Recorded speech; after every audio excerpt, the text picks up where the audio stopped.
Não serei como os hipócritas, porque eles gostam de orar em pé nas sinagogas e nas esquinas das praças para serem vistos pelos homens.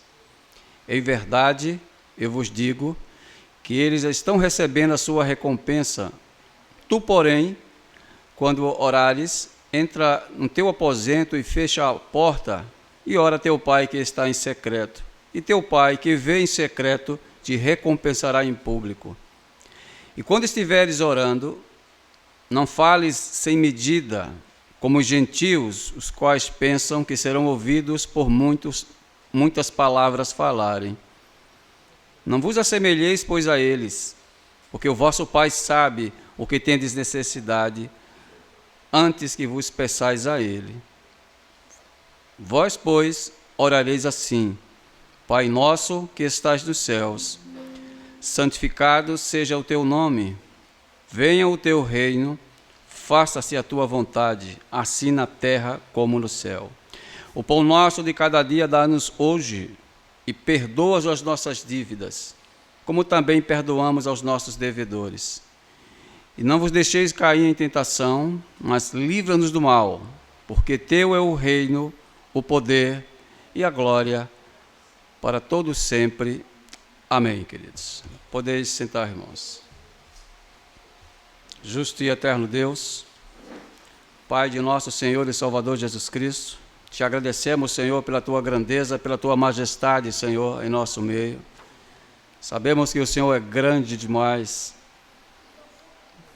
que muitas das vezes pensamos na complexidade de ser um Deus tão grande para habitar num mundo tão pequeno, Senhor. Mas nós te compreendemos, Senhor, que a tua majestade ela está em cada espaço do cosmos, Senhor. E que a nossa pequenez, a nossa falta de entendimento, de compreensão, de raciocínio e de intelecto perfeito, Senhor. Por isso que nós não te entendemos. E que também a enfermidade chamada de pecado, ela tem ofuscado a tua santidade perante a humanidade. Mas pela tua graça e instrumentalidade, o Senhor tem nos dado graça e misericórdia para poder te compreender, Pai. E um desses sinais externos da tua graça é a tua palavra, Pai, que o Senhor nos dá. Então eu te peço permissão, Senhor, para falar da tua lei nessa noite, Senhor. Abençoa a minha língua, Senhor, e abençoa os ouvidos dos santos que vão ouvir a tua palavra. Nos dá a iluminação, Senhor, em cima desta revelação que é santa, ela é pura, Senhor, porque ela procede de ti. E eu te peço isso em nome do nosso Senhor e Salvador Jesus Cristo, aquele que vive e que reina para sempre. Amém, Senhor.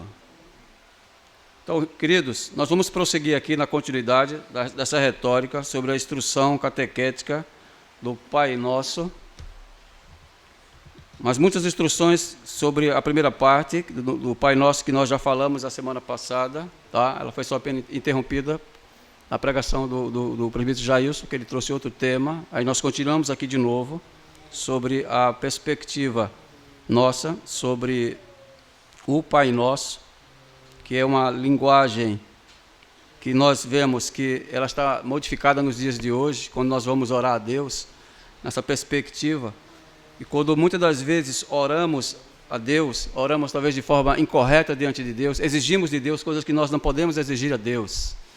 E muitas das vezes, quando os apóstolos citam oração, eles citam uma coisa bem simples, que não podemos orar fora das Escrituras. É o que mais fazemos hoje, oramos fora da lei de Deus, da expressão da lei de Deus.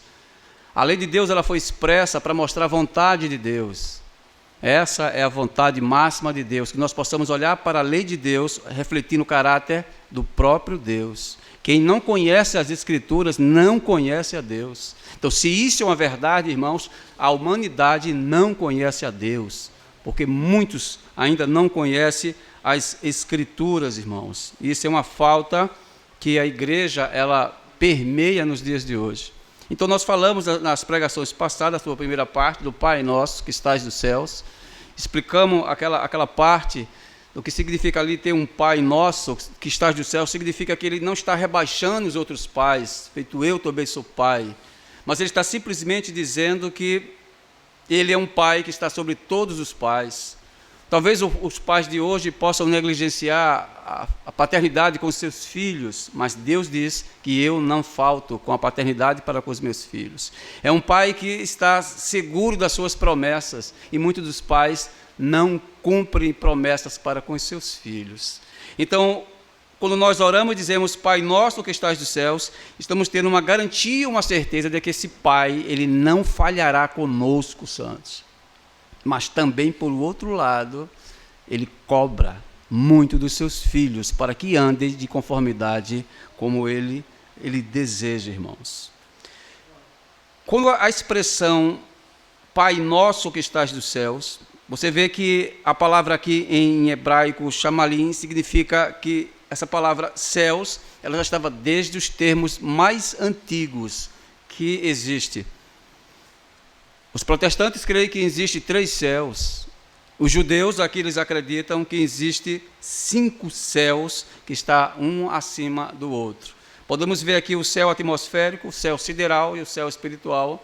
Quando o apóstolo Paulo diz que eu conheço um homem que no corpo ou fora do corpo subiu até o 3º céu e lá foi mostrado a ele coisas inefáveis. Então observamos que a palavra céu significa o lugar onde podemos dizer onde Deus habita. Se eu posso dizer isso, que Deus habita em algum lugar, santos. Mas a palavra céus, ela faz uma diferença gigantesca entre os terráqueos, que somos nós, e os celestes. Significa que existe um ser celestial que está acima de todos os demais.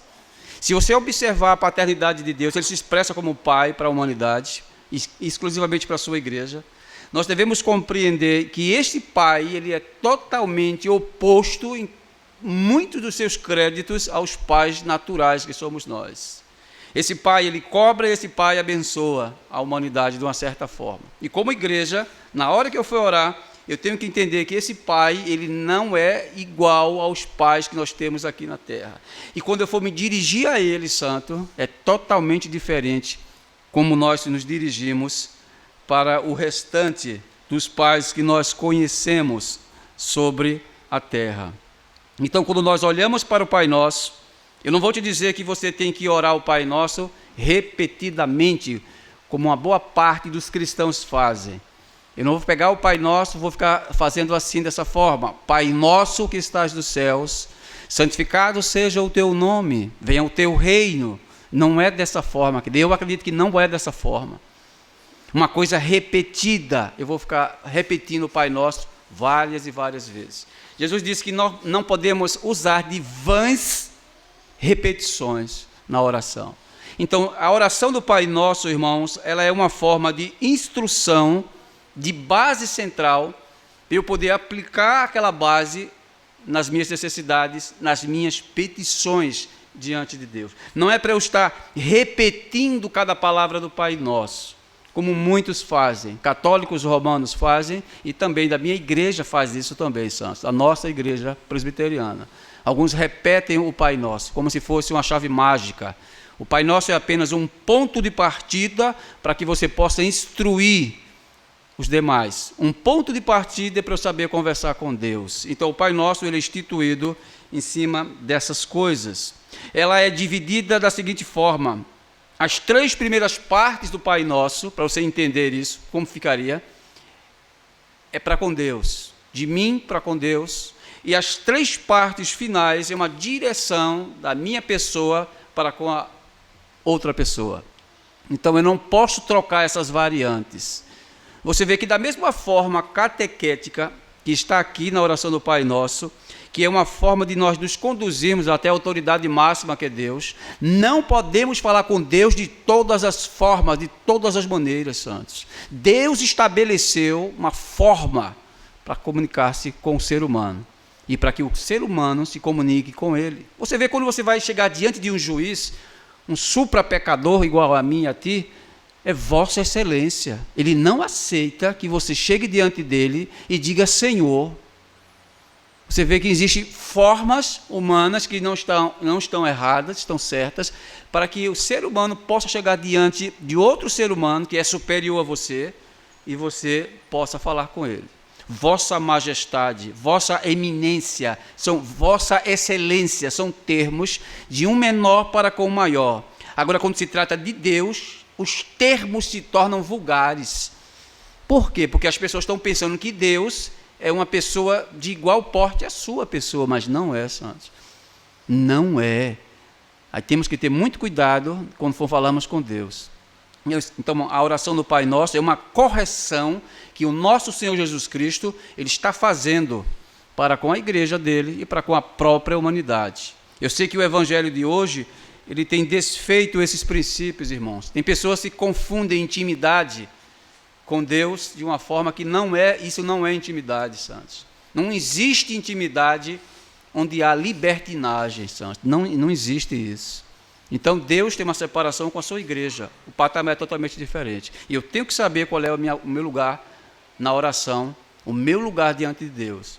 Então, essas perspectivas nós temos que saber levar. Então, primeiro, reconheça que Ele é seu Pai, que Ele é superior a qualquer Pai que você já conheceu antes. Então, dessa forma eu conheço que existe um Pai no céu. Então, ele continua a prosseguir a sua catequese. Pai nosso que estás no céu, santificado seja o teu nome. Foi essa parte que eu falei também, que o nome de Deus ele tem que ser santificado em nossas vidas. Não é nele não, santos. Ele já é em nós. Temos que fazer isso por ele. Então, quando nós entendemos essas partes, nós conseguimos fazer uma oração perfeita diante do nosso Criador. Quando eu entendo que eu tenho um Pai, quando eu entendo que eu tenho que santificar o nome dele, com o meu corpo eu tenho que santificar ele. Então, essas premissas que eu estou te dizendo aqui, fazem parte da oração do Pai Nosso. Se eu não orar de conformidade com a regra que foi estabelecida, com a mecânica da oração, a oração ela não tem poderes entre si, santos. O apóstolo Tiago disse: vós pedis, e pedis mal, porque queres esbanjar em vossos corações.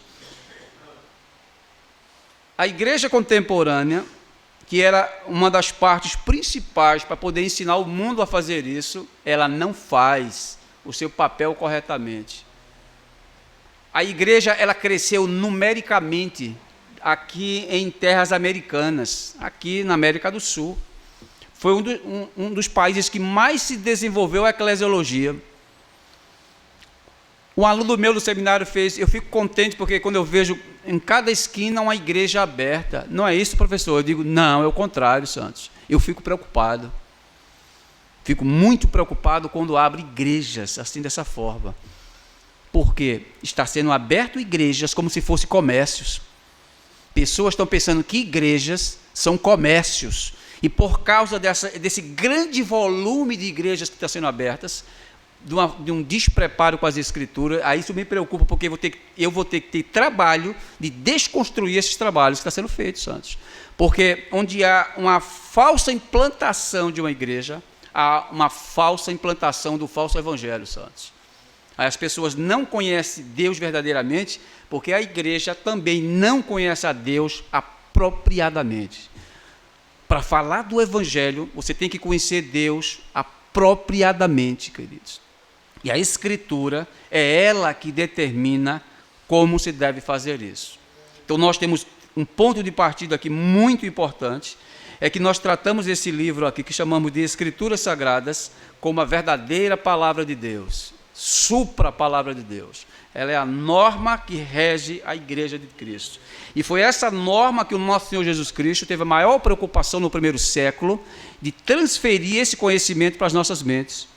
Sem conhecimento, irmãos, não existe igreja. Sem o conhecimento prévio das Escrituras, não podemos nos reunir para fazer cultos. O culto é feito debaixo da autoridade das Escrituras. Ou seja, eu tenho que crer naquilo que está escrito. Vamos fazer uma profissão de fé. O que é uma profissão de fé? É professar aquilo que está nas Escrituras, que está gravado na minha mente e descer para o meu coração. Então eu vou confessar aquilo que eu estou cheio. O que está cheio de Deus? Está cheio das Escrituras, santos. Então só pode fazer uma confissão de fé quem é crente. Crente faz confissão de fé. Então, tudo isso tem permeio com as Escrituras. Então, tudo gira em torno das Escrituras, santos. A oração do Pai Nosso, o que parecia, quando nós abrimos Mateus capítulo 6, o que parecia ser uma coisa simples, não é uma coisa simples. Se está ali, porque não é simples, irmãos. Se está ali, é porque alguém está necessitando aprender aquelas coisas. Então, essa foi a instrução que Cristo disse, que não oreis feito os gentios, porque eles oram em pés, levantando suas mãos, querendo aparecer. Eles repetem palavras, parecendo que Deus é louco, que Deus não é louco, Deus não tem nenhum distúrbio mental, para que você possa ficar repetindo a coisa para ver se ele consegue captar o que você está falando. Tudo isso é aspecto de hipocrisia, Santos. Fala somente uma vez, Santos, que ele grava o que você fala. Ele sabe o que é que você está pedindo a ele. Agora, você tem que pedir isso com autoridade a Deus, Santos. Autoridade é quando você se curva diante dele e começa a processar esses passos aqui. Primeiro passo, irmãos, para orar. Eu reconheço que Deus é meu Pai que estás nos céus. Isso é. O segundo passo que eu tenho que fazer dentro de um cubo de oração. Eu santifico o nome de Deus com a minha prática na minha vida. O terceiro passo, eu não boto os meus interesses acima dos interesses de Deus. Pai nosso que estás no céu, santificado seja o teu nome. Venha o teu reino. Primeiro eu busco as coisas do reino de Deus. Não é as minhas coisas, não. As minhas coisas não são importantes, irmãos. Mas quando você coloca as coisas do seu Pai em primeiro estágio, as suas devem ser as últimas. Elas não devem ser as primeiras. Mas o que a igreja ela faz hoje? Ela quebra a regra do Pai Nosso. A igreja é pedinte, só sabe pedir. Pede em todas as áreas financeiras, ela pede na área, podemos dizer, enfermidades e doenças. Ela sai pedindo tudo, as minhas necessidades. E depois coloca Deus em último lugar. Mas a oração diz, primeiro buscai o meu reino. E todas essas coisas que vocês anelam pedir e que necessitam de fato, isso tem que ficar por último, santos. Mas primeiro busque a Deus. Então começamos com Pai nosso que estás nos céus. Engrandeça esse Pai na sua oração, primeira coisa que você tem que fazer. Depois você separa ele, as minhas obras são as tuas obras, Senhor. As tuas obras é as minhas obras. A santidade de Deus tem que ser a minha santidade. Você tem que acreditar que Deus está em você e que você está em Deus. Então, quando você começa orando dessa forma, aí você coloca as suas petições lá no lado secundário. Quando você está orando dessa forma, as coisas secundárias, elas se tornam tão secundárias que muitas das vezes nós não pedimos a Deus. Ele disse, mesmo se vocês não pedirem, eu sei o que vocês necessitam. Veja como o Pai que está no céu é diferente. Ele é um Pai de propriedade, um Pai tão exaustivo com os seus filhos, que ele não se esquecem das necessidades dos seus filhos. Antes mesmo de abrirmos a boca, ele sabe quais são as nossas necessidades. Então a oração é apenas um modelo catequético que Deus nos dá para que eu possa seguir estes padrões e conversar com Deus. A conversa com Deus é uma conversa solene que eu tenho com Ele, irmãos. O que é uma conversa solene? É de um superior para um inferior. É de um pai soberano para um filho que está na sua presença. Aqueles dois homens, quando chegaram na presença do Senhor, ele disse, eu não sou como esse pecador. Ele falou a verdade, ele não mentiu, santos. Ele era tudo aquilo que ele estava dizendo. Mas o outro disse, eu não tenho nem coragem de olhar para os céus, de tão pecador que eu sou. O que ele está dizendo, aquele que não tinha condições? Simplesmente ele estava dizendo, eu sou pecador, depravado da última instância, eu não faço nada do que ele pede, mas eu reconheço que ele é tudo isso que ele está dizendo, que eu não tenho coragem de olhar para os céus, de tão pecador que eu sou, queridos.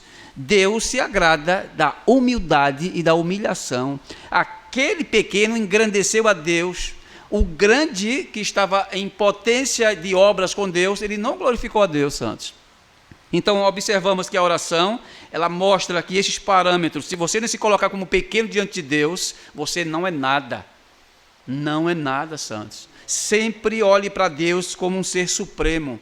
Se nós pudéssemos concluir, nós tivéssemos a oportunidade de estarmos no momento da criação, você ia ver que coisa fantástica não seria. Como Deus criou o cosmos. Eu estou falando o universo em si. O salmista diz que ele mede o universo com a palma de suas mãos. Que tamanho de potência tem o nosso Deus. A terra, milhões e milhões de quilômetros a terra tem espalhado. Como é que ele fez isso, irmãos? E quando olhamos para Deus de um lado metafísico, que ele não tem forma física, ele é totalmente espiritual, podemos ver que a grandeza das obras das suas mãos é uma coisa formidável. Que tudo que ele fez pelo seu poder. A palavra que ele cita muito no Antigo Testamento é bara, é fazer surgir do nada as coisas. Como é que é feito isso? Faça-se, e as coisas começam a aparecer. Então, ele não é um ser como nós pensamos que ele é, santos. E quando nós vamos nos depararmos para ter uma conversa particular com esse ser, que chamamos ele de Deus, nós conversamos com ele como se fosse qualquer um. Então, não podemos conversar com Deus dessa forma. Temos que ter cautela para pisar no lugar onde ele está. Sabendo disso, quando Moisés se aproxima de Deus, ele disse: olha, Moisés, simbolicamente, tira as alparcas dos teus pés, porque o lugar que tu estás pisando é terra separada, é terra santa. Quer dizer, você não está num lugar qualquer, Moisés. Você está diante do seu Criador. Você está diante da maior majestade que você já viu. Moisés foi criado com milhares de deuses egípcios. Moisés adorava deuses egípcios, conhecia eles de todas as formas. Ele disse: eu não me comparo a eles. Não me comparo a eles. Eu sou o Deus dos deuses, estou acima de todos eles. Então, essa majestade, quando nós vamos orarmos dessa forma. Pai nosso que estás nos céus, é reconhecimento dessa grandeza de Deus. Ele não vai estar repetindo: Pai nosso que estás nos céus, santificado seja o teu nome. Não é isso que ela está pedindo. Ela está pedindo para que você reconheça quem é esse Pai que está nos céus. É dessa forma.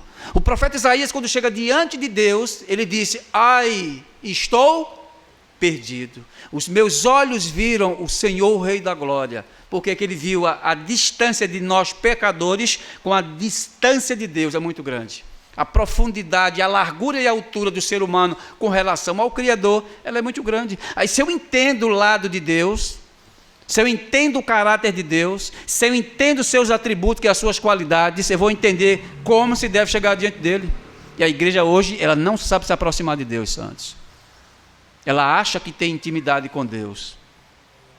Pessoa que ora muito, mas não tem conhecimento com as Escrituras. Isso é muito preocupante, irmãos.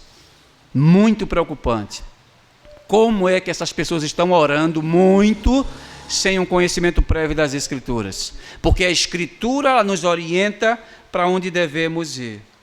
Então, tudo isso nós falamos na última vez que nós nos encontramos aqui. E o primeiro ponto de hoje seja essa, a terceira parte: seja feita a tua vontade, assim na terra como no céu. Você vê que isso entra depois, né? Depois que eu reconheço que Ele é Deus, Pai dos céus, depois que eu vejo que Ele seja santificado, né? Então agora Ele entra, já que você entendeu tudo isso, então você agora está pronto para fazer a minha vontade, santos. Vê que isso não poderia vir antes do Pai Nosso, mas Ele vem depois dessas frases. Ele chega: faça-se a tua vontade, assim na terra como no céu. O que significa essa expressão vontade? Ontem, na aula sobre livre-arbítrio, a gente entrou com o tema livre-arbítrio, que vai falar muito sobre essas questões de vontade, de desejos, porque essa palavra aqui no português, ela não é aportuguesada, ela vem do latim, voluntas, que significa simplesmente um ato de querer, um ato de desejar, um ato de expressar algo interno que está dentro de mim para com alguma coisa externa. Nesse caso, será Deus.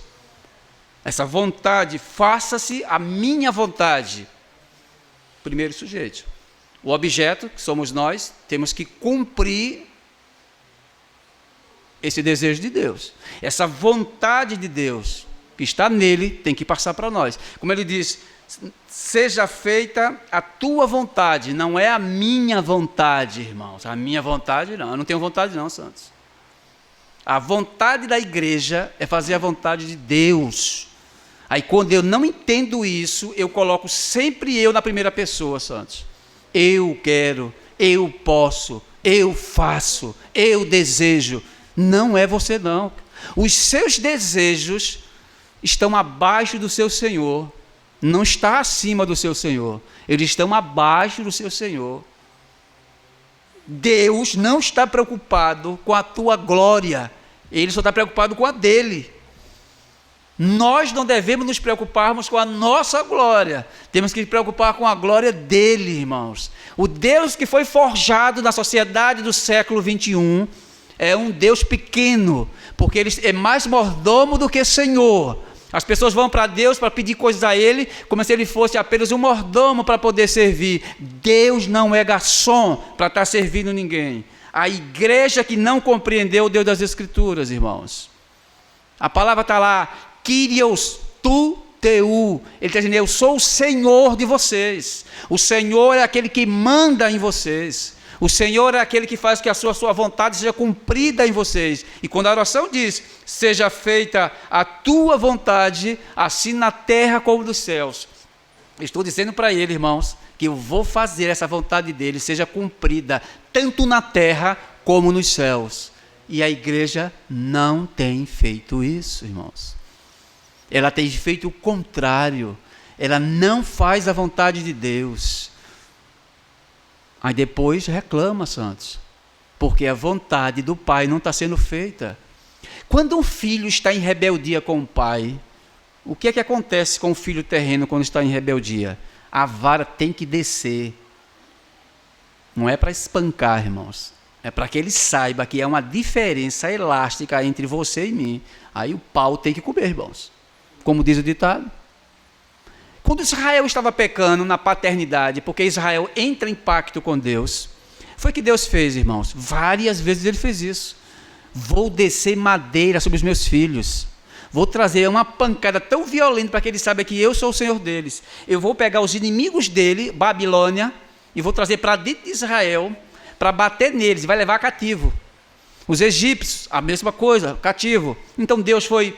Babilônia foi prendendo o povo de Israel, deixando que eles fossem escravos. Deus estava trazendo juízo para as pessoas, porque Deus repreende os seus filhos. Um exemplo ortoprático disso aqui no Brasil, na América do Sul, irmãos, que nós não conseguimos ver, porque a coisa é invisível de fato. O Brasil se diz um país altamente cristão. Eu não sei o que eles entendem por dizer que nós somos cristãos. Eu não sei o que eles querem dizer com isso. Eu acho que eu tenho uma etimologia de definições de termos bastante diferente da etimologia que muitas pessoas têm aí fora. O Brasil hoje, podemos dizer, passa-se por um processo de juízo de Deus e as pessoas não entendem, muitas das vezes. O Brasil hoje sofre as consequências de ser um país idólatra, que nós somos o país idólatra. Aí sofremos as consequências unilaterais daquilo que um pai faz com seus filhos da terra.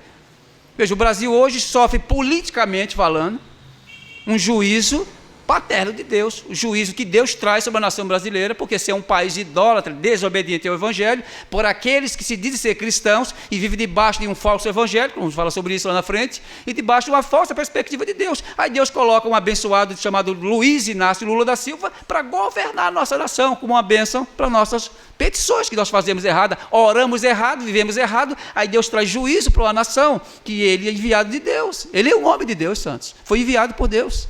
Não tenha dúvidas disso. Só um incrédulo é que não crê nisso. Que aquele homem tem parte com Deus, mas de uma forma para trazer juízo para as pessoas. Mas é um homem que Deus enviou. Então eu entendo que quando nós oramos errado, vivemos de forma errada diante de Deus. Então tenha muito cuidado quando vocês orarem dessa forma e dizer assim: Pai, seja feita a tua vontade. Cuidado quando você diz isso com ele, porque ele vai cobrar isso de vocês. Então essa expressão vontade, que significa aqui uma decisão pessoal, mas quando eu trato com Deus, ela se torna, eu tenho que cumprir os desígnios de Deus, que chamamos dentro da teologia reformada de decretos de Deus. Eles não podem ser impedidos, mas eu tenho que entender que eu faço parte dele, eu tenho que cumprir os desígnios de Deus. Faça-se o teu desígnio na minha vida, Senhor. Faça-se os teus decretos serem cumpridos na minha vida, Senhor. A oração é assim. Eu não entendo o que é isso. Eu sei pedir, parece que eu tenho dentro de mim um mendigo que só sei estar pedindo a Deus, mas eu tenho que pedir com inteligência, irmãos. Eu tenho que pedir isso com sabedoria a Deus. Então, desta forma, nós oramos muitas das vezes errado. Então, essa última colocação aqui é a nossa intenção. faça-se a tua vontade, Senhor. Ou seja, os teus planos, eles têm que ser executados em mim, na igreja. E não é em outro lugar não, santos. Ele tem que ser executado na sua igreja. Então, neste contexto, está dentro do Pai Nosso. Não é a nossa decisão pessoal, mas é a compreensão do desígnio de Deus em nossas vidas, para eu poder obedecer, santos. Aí, quando eu entendo que isso faz parte da oração, quando eu estou orando dessa forma, eu estou pedindo a Deus para que Ele cumpra a vontade dEle dentro de mim. Porque esse não é o papel nosso. A palavra doulos, elas foram modificadas dentro da literatura cristã. Porque a palavra doulos do grego significa escravo. Nós somos escravos de Cristo. Os textos gregos estão assim: doulos tu teu, escravo de Cristo. Então não existe uma perspectiva de dizer que nós somos servos de Deus, mas é aquele servo que não é um servo, irmãos. É quase de igual porte com Deus. Nós somos escravos de Cristo. Escravo foi feito para cumprir ordens. Essa é a distância entre eu e Deus. Não tem como você se aproximar de Deus pensando de outra forma. Escravo é escravo, sempre vai ser escravo, nunca deixa de ser escravo. Mas nós éramos escravos de outro Deus, e hoje pertencemos a outro Deus, e não deixamos de ser escravo. Continuamos sendo escravos, só de outra divindade, nesse caso é Deus. Então, tanto as palavras gregas quanto as palavras hebraicas, elas dizem a mesma coisa. A palavra hatso no hebraico quer dizer a mesma coisa, um agrado, um prazer e um beneplácito que eu tenho que ter no meu corpo, irmãos. Quando o apóstolo Paulo diz, santo, eu estou crucificado com Cristo, não mais eu vivo, mas Cristo vive em mim. O que ele está simplesmente dizendo? Este corpo que está aqui na frente de vocês não pertence a Paulo, este corpo aqui pertence ao nosso Senhor Jesus Cristo. Ele faz com que esse corpo ele quiser fazer, ele faz, porque pertence a ele. Isso entra para dentro do âmbito também do casamento, a mesma coisa. O corpo do marido não pertence ao marido, irmãos. Pertence a quem? A esposa. O corpo da esposa, na sua totalidade, não pertence à esposa, pertence ao marido. Essa mesma cosmovisão, quando Paulo fala de relacionamento entre a sua igreja e Cristo, é dessa forma. A noiva não tem poderes sobre ela, mas o noivo tem. Então, quando ele expressa dessa forma, quer dizer simplesmente que nós temos um Senhor e temos que dar resposta ao nosso Senhor. Essa é a diferença da igreja fiel da igreja infiel. A Bíblia chama a falsa igreja de prostituta. Ela é uma prostituta, porque ela se prostitui com outros deuses. Eu não aceito isso. Deus disse, eu não aceito isso.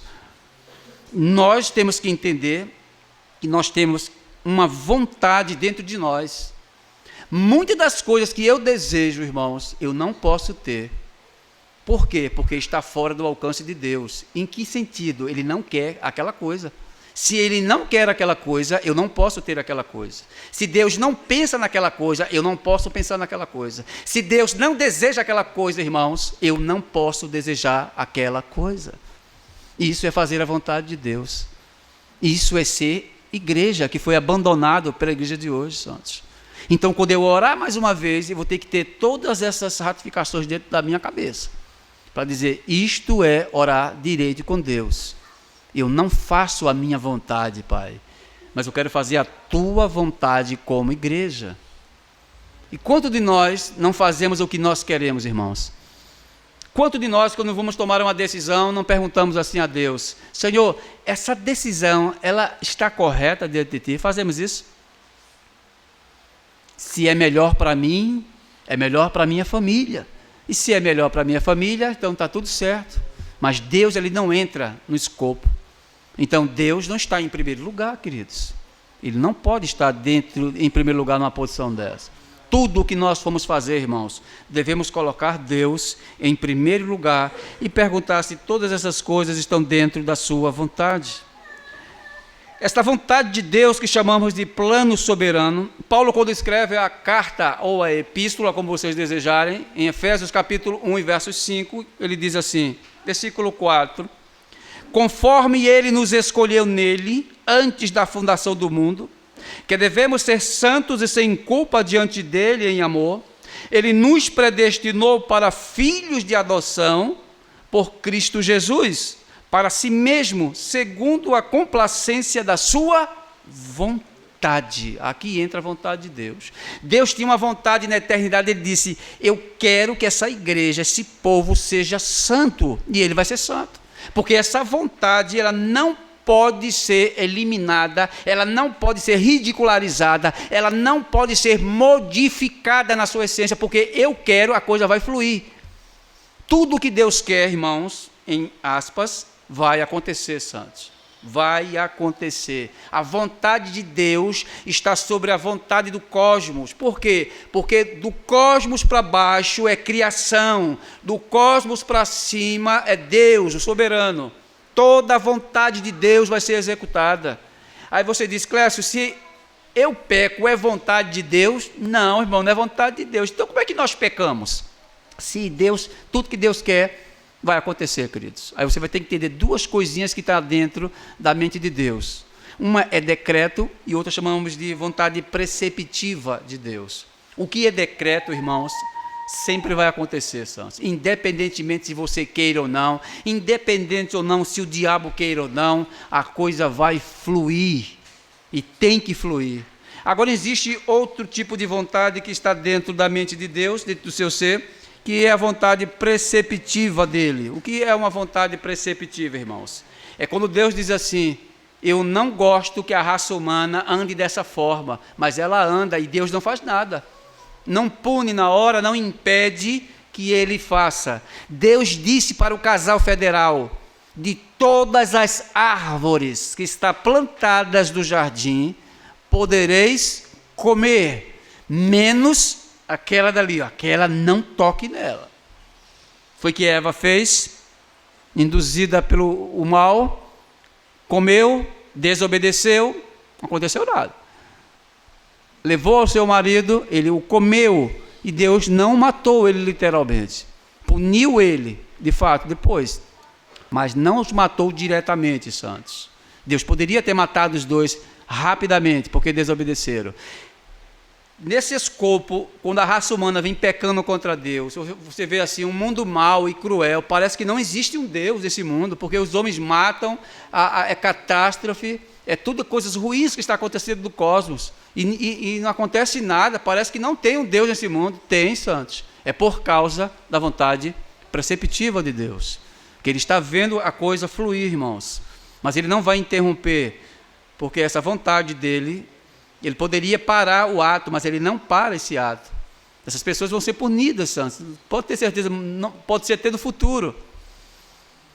Então, esses pecados, eles não são freados instantaneamente. Eles vão ser lá na frente. Então, porque você disse que Deus, a vontade de Deus tem que ser sempre cumprida na hora, de tudo que Ele quer, a coisa acontece, de fato. Porque quando é decreto de Deus, a coisa flui automaticamente. E não pode parar de fato. Então aqui nós temos esses dois pontos diferentes da vontade de Deus, que chamamos de vontade decretiva e vontade preceptiva de Deus. Então, quando nós olhamos em relação à exposição da orientação da oração que diz: faça-se a tua vontade, diz respeito aqui ao primeiro grau, que é a sua igreja. A igreja, ela tem potência para cumprir a vontade de Deus. O mundo que está em pecados, ele não tem condições potenciais de cumprir aqui, irmãos, esta vontade. Então, ela é obrigada a obedecer ao seu Deus, que é a igreja. Nós devemos respeito e obediência ao nosso Deus. Existe uma separação muito elástica entre o povo de Deus e o mundo, irmãos, muito grande. Existe uma separação entre os fiéis e os infiéis. Existe uma separação entre a verdadeira igreja e a falsa igreja que está estabelecida no mundo. Então, é uma larga e profunda diferença entre esses dois polos que está feito no mundo. E qual seria essa marca dessa submissão com a igreja, santos? Essa marca seria absoluta e questionável a verdade de Deus, que não pode ser negociada. A oração está falando de verdades que não podem ser questionadas pela igreja. Verdades que é da mente de Deus, que não pode ser abafada pela igreja e nem pela sociedade. Porque quando eu oro a Deus e digo assim, faça-se a tua vontade, eu estou dizendo a Deus que eu conheço a tua vontade, porque eu conheço a tua palavra. E se eu conheço essa tua palavra, que é a verdade, ela vai ter que ser executada, queridos. Por falta de um conhecimento prévio das pessoas e não conhecer o Evangelho, eles não conseguem ver Deus claramente. Por falta de uma compreensão intelectual das pessoas, por não conhecerem o Evangelho, irmãos, eles não reconhecem Deus. Porque falta a iluminação dentro da revelação na mente deles. Então, esta verdade, como o Pai Nosso diz, por isso que as pessoas também não conseguem executar. Então, para que nós possamos fazer a vontade de Deus, primeiro precisamos descobrir, ou seja, descortinar a verdade da sua vontade, que está intrinsecamente dentro das páginas das Escrituras. Então eu começo a entender que para eu orar bem, Clécio, eu tenho que conhecer as Escrituras. Tem que conhecer as Escrituras. Porque sem esse conhecimento da Escritura, irmãos, Deus não consegue ser revelado. Deus está ainda cortinado na mente dos ignorantes com respeito à autoridade das Escrituras. Esse descortinar que eu estou falando é o conhecimento das Escrituras que nós temos que ter, queridos. Sem esse conhecimento, eu não posso orar bem diante de Deus. Aí o Pai Nosso vai estar sempre sendo ridicularizado pela igreja, porque ela não consegue orar bem. Então, compreendemos uma coisa, irmãos, essa verdade, ela é inegociável para a igreja. Ela não pode ser ridicularizada, abafada, esquecida pela igreja. Então, e o que é a verdade numa forma externa, irmãos? Essa verdade, numa forma externa, é descobrir que as Escrituras ensinam como verdade. E a parte interna é o próprio Cristo como verdade. Ele diz que eu sou o caminho, a verdade e a vida. Ele é a própria Escritura, santos. Mas a Escritura que eu estou falando aqui não é de Cristo, é essa daqui. Essa é a ferramenta que Deus deu para a igreja, para que ela pudesse olhar para Ele e pudesse corresponder a Deus, olhando para esta verdade, santos. E o que é a verdade, irmãos, na prática? Verdade, ela não é subjetiva, santos. A ideologia de gênero, a filosofia contemporânea de hoje, o pragmatismo de hoje, o pluralismo teológico de hoje, tem dito o seguinte, de uma forma bem clara e concisa na mente daqueles que são pequenos: não existe verdade, não existe a verdade. A verdade, ela é subjetiva, ou seja, a tua verdade não é a minha verdade não é a tua verdade. Eles querem inculcar isso na mente das pessoas. E muitos cristãos têm comido essa pala, dizendo assim, isso a verdade que é para os cristãos é uma, para o hinduísmo é outra. Eu não posso dizer que eles estão errados, porque isso aqui é a minha verdade. Para eles é outra verdade. Veja, cada um dentro da sua verdade.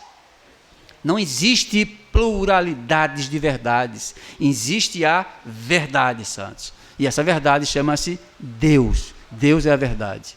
Se Deus diz que isso é verdade, então isso tem que ser verdade, santos. Não interessa se a sociedade diga que não é verdade, mas isto é verdade. Então, de fato, Clécio, o que é verdade num campo filosófico, num campo teológico? Coloquei aqui dizer do que é o que é, isso é uma parte da verdade, e também dizer o que não é, não pode ser o que não é. O que é verdade, o que não é, não pode ser verdade. Então ela se trata de uma forma inegociável, dizia já o pai do escolasticismo, no período medieval, que ele dizia que a verdade ela é correspondência entre o intelecto e a realidade. São Tomás de Aquino disse que essa correspondência entre o intelecto e a realidade, o intelecto está voltado para isso aqui, o conhecimento que você tem. Então esse intelecto que ele fala aqui, a realidade que é a Escritura, os dois têm que andar juntamente nesse contexto de dizer assim, aquilo que eu leio é a verdade. Então se eu não creio que a Escritura é a verdade, irmãos, então eu não posso dizer que Deus é verdadeiro, porque Deus se manifesta dentro das Escrituras, Deus se mostra dentro do escopo das Escrituras. Então, quando eu digo que isto é verdade, porque não é porque eu estou dizendo, é porque Deus está dizendo que é verdade. Então, se o Brasil é um país cristão, irmãos, e vive debaixo de mentiras, essa verdade ainda não foi descortinada na mente deles. Precisa ser descortinada, santos. Para que eu possa fazer uma oração no Pai Nosso, ela tem que ser descortinada, abrir, para que eu possa conhecer a Deus. Se eu não conheço a autoridade das Escrituras, eu não conheço a Deus. O que é que Tomás de Aquino quis dizer com isso, irmãos? Foi a mesma coisa que o doutor Martinho Lutero disse na Dieta de Worms, quando ele estava sendo pressionado pelo imperador Carlos V, quando ele estava sendo pressionado pelo cardeal, ele disse: a minha mente está cativa à palavra de Deus, e encontro esta palavra, não é sã eu fazer isso, porque Lutero entendia que a verdade estava aqui dentro das Escrituras, e se eu não posso ridicularizá-la, eu não posso rejeitá-la, porque ela é a mente de Deus. Essa é a verdade para a igreja. Pastores não têm verdade, meu irmão. A verdade deles é Deus. Eu não posso estar criando teologia, santos, mas eu tenho que arrotar a teologia que Deus já nos deu. Eu tenho que repetir a teologia que Deus nos deu, porque é a própria Escritura e ela é a verdade. Então, essa verdade é aquilo que Deus disse: eu sou o caminho, eu sou essa verdade. O que é a verdade? É a exposição da vontade de Deus na mente da igreja. Cristo é a imagem perfeita de Deus, irmãos. Quem não entende isso, não conhece Deus. Aí Filipe pergunta: Senhor, Senhor, mostra-nos o Pai, que isso nos basta. Aí Jesus olha para ele e disse: rapaz, há tanto tempo que eu estou com vocês não me viram ainda. Quem vê a mim, vê o Pai, irmãos. Transliterando para os dias de hoje: quem vê a mim, vê a Cristo. Quem vê a Escritura, vê Cristo. Sem Escritura, não há Cristo. Sem Escritura não tem verdade, irmãos. Não há verdade, porque ela é a verdade, queridos. A oração do Pai Nosso: faça a minha vontade, ou seja, está aqui a vontade de Deus. 66 livros para conhecer a verdade de Deus, e a igreja ainda não conhece a verdade de Deus. Aí como é que ela tem coragem de dizer: eu sei orar? Não sabe, santos. Numa das salas de seminários, quando eu estava ministrando, na aula de interpretação de texto, eu chamei um dos alunos e fiz assim com ele: vem aqui para frente e lê um texto que ele disse que sabia ler. Eu perguntei antes: alguém sabe ler aqui? Aí parecia ser uma pergunta assim, imaginária. Claro, irmão, todo mundo tem um segundo grau do seminário, praticamente. Todos sabem pegar um texto e ler, pegar as Escrituras e ler. Mas por que o professor está fazendo uma pergunta tão pequena feito essa? Você vai entender por que eu estou fazendo. Vem aqui para frente e lê aqui esse texto para mim. Aí ele leu assim o texto, o capítulo completo. Quando ele fechou a Bíblia e sentou, eu fiz: opa, segura 2 minutinhos, volte e explique o texto. Ele olhou para o texto e disse: eu não entendo o texto. Eu digo: exatamente, porque você não sabe ler. Exatamente isso que eu disse, você não sabe ler. Porque ler não é ler, mas ler também tem uma parte de interpretar. Interpretação de texto que falta hoje. Pessoas não sabem interpretar textos, então você não sabe ler, você ainda é primário. Quem tem segundo grau hoje é basicamente analfabeto. Então, nesse contexto, nós não sabemos ler. Então, quando nós observamos estes princípios e descobrir esta verdade, temos que saber que ela é uma exigência de Deus para conosco, irmãos. Agora, a verdade como sendo o próprio Cristo, ele disse: eu sou essa verdade, eu sou o caminho e eu sou esta vida. Ele é a própria manifestação desta verdade corpórea de Deus. Deus é metafísico, irmãos. O que eu quero dizer com isso? Deus não tem um corpo físico, Deus não tem mãos para palpar, Deus não tem ouvido para escutar, Deus não tem olhos para ver, irmãos, Deus não tem coração para poder sentir. Então, como é possível Ele falar dessas coisas aqui? Como é possível ele se manifestar dessa forma? Hoje eu digo, irmão, Deus tem mente. Hoje eu digo, fisicamente falando, Deus tem um coração, Deus tem mãos, Deus tem pés, olhos, Deus tem coração. Ele chama-se Jesus Cristo, o Deus encarnado. Observa no princípio de Gênesis, quando ele diz lá, ele fala em Gênesis, no princípio criou Deus todas as coisas. Ele estava lá criando todas as coisas. Quando tu abre o Evangelho de João 1:1, ele vai dizer a mesma coisa. No princípio era o Verbo, e o Verbo estava com Deus, e o Verbo era Deus. E todas as coisas dos princípios foram feitas por Ele, e sem Ele nada do que foi feito se fez. Aí tu faz a ligação, Gênesis 1 e João 1. Jesus é o mesmo Deus que estava criando todas as coisas. Deus agora tem coração, tem mente, tem olhos, tem mão para poder apalpar. Ele tem sentimento humano como nós temos.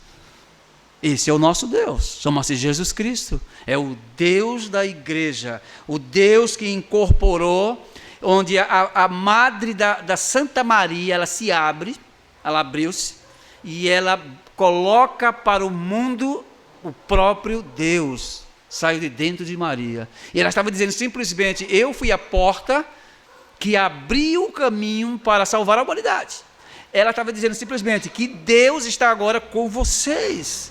Quando nós lemos no credo apostólico, que muitos crentes detestam fazer ligação com a igreja católica, isso não tem nada a ver de catolicismo romano, isso tem a ver com as escrituras, já simplesmente dizendo a conexão, que Deus habita corporalmente dentro da sua amada igreja, irmão. É Jesus Cristo, ele chegou na terra.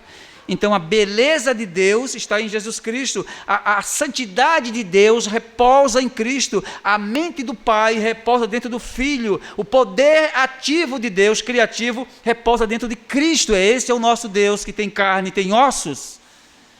E esse Deus quer ser adorado pela sua igreja. Ele exige que esta igreja adore-o com profundidade, que ele adore ele com intelecto, irmãos. Essa caixa registradora chamada de cérebro, milhões e milhões de megabytes dentro da nossa mente, para poder ser instruído, receber essas informações, para poder adorar a Deus perfeitamente, santos. Perfeitamente como? Com o nosso intelecto. O nosso intelecto foi feito para isso. Quando Paulo escreve em Romanos capítulo 12, irmãos, ele traz uma exposição disso que eu estou te falando, com relação à mente, com relação ao quê? Ao que crê e poder expressar, porque o mundo pensa contrário de Deus, mas ele escreve assim: irmãos, exorto-os pelas misericórdias de Deus, que apresentei os vossos corpos em sacrifício vivo, santo e agradável a Deus, que é o vosso culto racional. O que é racional? É um produto do intelecto, queridos. É onde a mente registra aquilo que está nas Escrituras. Porque a mente foi feita para as Escrituras e a Escritura foi feita para a mente. Os dois se acasaram perfeitamente, irmãos. O crente que não gosta de ler, fique preocupado, viu? Fique muito preocupado com isso.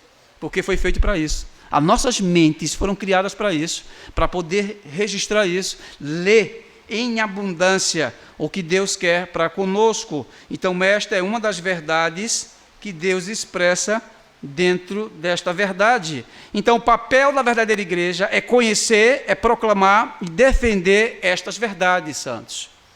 Quando é expresso, quando o Pai diz, faça-se a minha vontade, isto está incluso que obedeçam ao meu evangelho como verdade. Como é que eu vou fazer a vontade de Deus, irmão, se eu não conheço a vontade de Deus? É um absurdo, um inculto, um louco, quando diz que eu cumpro a vontade de Deus e eu não conheço a verdade de Deus. Primeiro se conhece a vontade, depois se executa a vontade, queridos. É assim que se faz.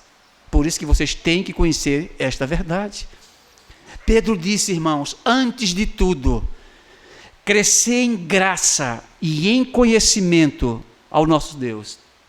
Desejai ardentemente, como crianças recém-nascidas, o puro e genuíno leite espiritual, que para que por ele seja dado crescimento para a salvação. O que é que Pedro está dizendo? É a mesma coisa que Paulo está dizendo, que o intelecto tem que receber o impacto profundo das Escrituras para que ele possa ser chamado de igreja.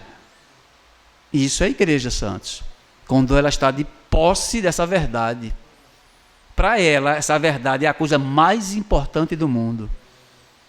Descobrir o que Deus quer deve ser a busca incansável da igreja. Ela tem que ficar preocupada com isso. Eu tenho que descobrir como agradar ao meu Deus. E como é que se agrada a Deus? Ele diz, como é que se agrada a Ele? Me conheçam e vejam como eu sou. E a igreja brasileira mal conhece a Deus, porque não tem posse dessa verdade, que é o Evangelho. Aí quando estão orando, expressam termos oratórios, são apenas falácias. O que são falácias? São coisas que se falam sem fundamento, sem base, sem estrutura nenhuma, irmãos, e acham que estão conversando com Deus. Eles não estão conversando com Deus, santos. O Deus das Escrituras não pode receber orações desse tópico. Eles têm que conhecer primeiro a sua vontade. Quando um filho conhece a vontade do pai, ele está apto a obedecer ao pai. Por que ele não obedece? Muitas das vezes, também por rebeldia e também por falta de conhecimento prévio, que ele não tem da vontade de Deus. Mas Deus incansavelmente tem se manifestado aqui dentro das Escrituras, irmãos. E um dos aspectos primordiais para que possamos orar bem é afastar-se dos falsos ensinos e agarrar-se com o verdadeiro ensino da palavra de Deus. Por que eu não oro bem? Porque eu não sou inteligente? Não se trata de inteligência, se trata de conhecimento, santos, da verdade. Eu posso ser uma pessoa mínima de conhecimento, mas se eu aprendi a verdade no meu mínimo, eu farei aquilo fluir, santos. Não é preciso você ser um acadêmico, ter mestrado e doutorado para entender a Escritura. Eu posso entender a Escritura dentro da minha perspectiva, dentro da minha visão que eu tenho. E eu posso obedecer a Deus dentro da minha capacidade intelectual que eu tenho, queridos.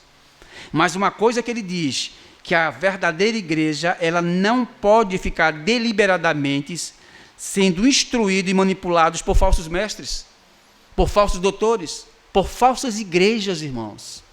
Igrejas falsas, elas têm uma perspectiva falsa. Elas servem a um Deus falso, porque elas não conhecem a verdade. Em João capítulo 4, Jesus dispensa os discípulos e disse: eu quero ficar aqui só. Vá, podem ir. E quando deu o horário, que estava ao contrário do horário de Jesus, ele não era para estar ali, irmãos, ele não podia estar ali, mas ele quebra o sistema cultural, ele fica, porque aquele horário de buscar água era dos samaritanos, porque homem não ia para poço buscar água, santos. Quem ia buscar água nos poços eram as mulheres. As mulheres carregavam água nos cântaros na cabeça e levavam para suas casas. Aí Jesus dispensa os apóstolos e fica lá no poço aguardando aquela mulher. Quando a mulher vê que ela conhece os trajes, aquele é um judeu. Oxe, o que esse homem quer aí?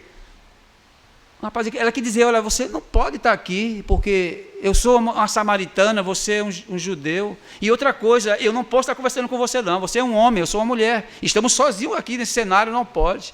Aí Jesus começa a entrar no íntimo dela, santos. Começa a perfurar o íntimo dela e dizer assim: eu não sou esse que você pensa que você é. Então ele começa a falar de intimidades dela. Olha, traz lá o teu marido para poder... Ah, é verdade, tivesse 5 maridos e esse que tu tem hoje não é teu. Como é que ele sabia disso, rapaz? Ela fica: como é possível você saber dessas coisas? Porque você não vive no mesmo nível que eu vivo. Você é um judeu, eu sou um samaritano, estamos separados. Ela entendeu quem estava falando com ele era o próprio Deus. Mas a coisa interessante que Jesus disse para ela é o seguinte: vocês adoram a Deus, agora vocês adoram de uma forma embaçada. Agora os judeus adoram Deus de uma forma plena, porque a salvação vem deles. Ou seja, o conhecimento que eles têm de Deus, vocês não têm. O conhecimento prévio que eles têm, os judeus têm, é por isso que eles conseguem ver Deus robustamente. Mas vocês samaritanos adoram Deus de uma forma superficial. É o que acontece na sociedade. Muitas igrejas adoram a Deus. Hoje, você for, tem milhares de igrejas abertas, adorando a Deus, feita a mulher samaritana, de uma forma superficial, embaçada. É só você perguntar certos aspectos teológicos que eles não sabem explicar. Pergunta que eles não sabem explicar. Então, essa cosmovisão que a igreja moderna tem de hoje, de não se apropriar das Escrituras, chamamos isso de falso evangelho. As epístolas paulinas, as epístolas pedrinas, elas mostram que não podemos estar debaixo de um falso ensino, queridos. Ô Clécio, eu não sei, mas se eu estiver debaixo de uma falsa igreja, e se eu estiver debaixo de um falso ensino, como é que Deus me assiste? Tem resposta das Escrituras? Tem, irmãos. Paulo, quando abre a sua epístola em Gálatas, no capítulo 1, ele manifesta e diz assim, olha, vocês parecem que estão passando muito depressa para outro evangelho. E ele diz assim, ó, quem ficar debaixo desse falso ensino, Deus e eu, e o colégio apostólico chama eles de anátema, que é uma palavra grega que quer dizer o quê? Malditos são aqueles que vivem debaixo de um falso evangelho. Então, se eu vivo debaixo de um falso evangelho, eu não posso orar e dizer assim, Senhor, faça-se a tua vontade. Não posso dizer isso, porque eu estou debaixo de um falso direcionamento, eu estou debaixo de uma falsa catequese, eu estou debaixo de falsas instruções, então eu estou seguindo a um Deus desconhecido que eu não conheço. Veja como a oração ela prossegue, irmãos, as preliminares. Faça-se a tua vontade, mas eu não consigo fazer a tua vontade. Por quê? Porque eu estou debaixo de um falso evangelho. Você nunca conseguirá chegar ao ponto de dizer assim para Deus, as minhas orações o Senhor escuta e atende. Por quê? Porque eu sou um falso cristão. Eu não consigo. Porque eu estou debaixo de um falso evangelho. Eu estou debaixo de uma falsa doutrina. Então, como é que eu vou fazer, Senhor, a tua vontade, se o meu direcionamento aqui na terra está errado? É por isso, santos, que a oração ela é muito específica, mas ela não é aquilo que vocês estão lendo. Ela tem muita coisa por baixo que nós não conseguimos ver, mas que funciona basicamente dessa forma. A oração está ligada à teologia da igreja. A oração está ligada às Escrituras. Por que eu não oro bem? Porque eu não conheço Deus. E por que você não conhece Deus? Porque falta instrução para que eu possa conhecê-lo. Então a igreja não conhece a Deus, por falta de um conhecimento prévio. E o pior de tudo, irmãos, é que eu sei quem são essas pessoas que precisam de ajuda e eu não faço nada para poder ajudá-las. Eu não movo um músculo para dizer que eles estão errados diante de Deus. A oração do Pai Nosso é uma instrução para a igreja poder se direcionar. Então, quando eu for orar de novo e orar o Pai Nosso, tiver uma direção para orar a Deus, eu tenho que orar com essa perspectiva de dizer que Deus é o meu Pai, que o nome dele tem que ser santificado, que tem que ser separado e eu tenho que fazer a sua vontade, santos. Então, essa é a conclusão dessa parte, faça-se a tua vontade. Como eu posso fazer essa vontade? Desta forma, santos. Dessa forma, conseguimos fazer a vontade de Deus. Então, ele fecha aqui dizendo que a vontade de Deus, em sua dimensão perceptiva, ela manifesta-se objetivamente dentro das Escrituras, sob modo na proclamação do Evangelho, na graça de Cristo e nos seus desdobramentos do entendimento que você tem por Ele. Se você ama a Deus, você tem que fazer essas coisas. Se você se sente sendo filho amado de Deus, você tem que olhar para Deus com essa perspectiva, santos. Fazer a vontade de Deus é isso aí, santos. É se desdobrar, matar o seu corpo, que seu corpo e nada é a mesma coisa, e fazer com que este corpo obedeça ao Evangelho de nosso Senhor Jesus Cristo. E isso é ser igreja. Essa foi a diferença entre a igreja do primeiro século e a nossa igreja contemporânea. Quando eles morriam por causa do Evangelho, os evangélicos de hoje só querem saber de bênçãos, não querem saber de sofrimento. A palavra sofrimento ela foi tirada no catálogo dos cristãos. O cristão hoje não sofre, não. E tem igrejas que ensinam que sofrer não é de Deus. Não é de Deus. Os cristãos do primeiro século foram entregues em arenas, eram mortos, decapitados à espada dos imperadores por causa dessa verdade. Nós hoje não queremos sofrer, santos, mas que a oração do Pai Nosso, irmãos, ela possa refletir o caráter de Deus, de que tudo isso que está aí fora é contrário à sua vontade, santos. E que Deus possa abrir a nossa mente e possa abrir os nossos corações e entendimento, que é a coisa principal, para que eu possa, da próxima vez que orar o Pai Nosso, eu tenho que orar dessa perspectiva. Quando nós observamos que a igreja de hoje, ela ora muito, essas pessoas de círculo de oração, que gostam de orar muito, irmãos, eles não estão errados não, irmãos, em querer orar não, é a fórmula que está errada da oração. Então, tudo que eu faço em desconformidade com as Escrituras, eu estou fazendo em vão diante de Deus. Mas que vocês possam fazer uma autorreflexão sobre aquilo que foi falado para vocês. Que vocês tomem, por exemplo, as Escrituras como base central para a fé de vocês. Justo e eterno Deus, Pai de nosso Senhor e Salvador Jesus Cristo, eu te agradeço, Senhor, pela oportunidade de expressar a tua santa lei, ó Deus. E que esta oração, Pai, ela não fique apenas no campo da falácia, mas que ela possa entrar no campo da prática, Senhor. Ajuda os teus servos que estão com dificuldade de orar, Pai. Ajuda os teus servos que estão com dificuldade de interpretar a tua lei, para poder te conhecer melhor.